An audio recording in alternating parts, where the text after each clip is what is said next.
New surgical procedures are making it easier than ever before to repair a torn or damaged rotator cuff. We do almost everything now, with the exception of shoulder replacements, we can do arthroscopically.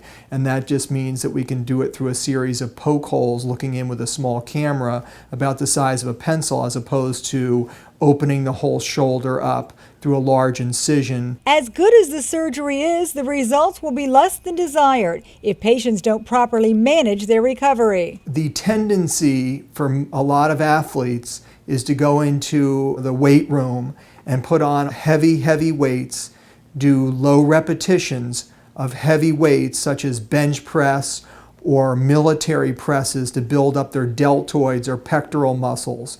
And that can overpower the small muscle groups such as the rotator cuff muscles that help stabilize the shoulder, and that only compounds the problem. It's important to fight the urge to overdo it. Doctors want you to exercise with light weights, 5 to 10 pound dumbbells. By doing more small movements, you can isolate and rebuild the rotator cuff muscle group so it can do its job. The rationale is that the major muscles, the deltoid muscle, the pectoralis muscle that most people are well aware of, those move the joint.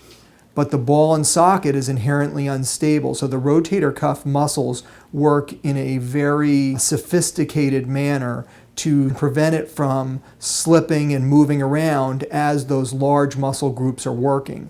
So if they are overpowered, that subtle instability occurs and injuries result from that. Rehabbing a torn or tattered shoulder takes work, but you have to remember to take it easy. For Lee Memorial Health System, I'm Amy Osher.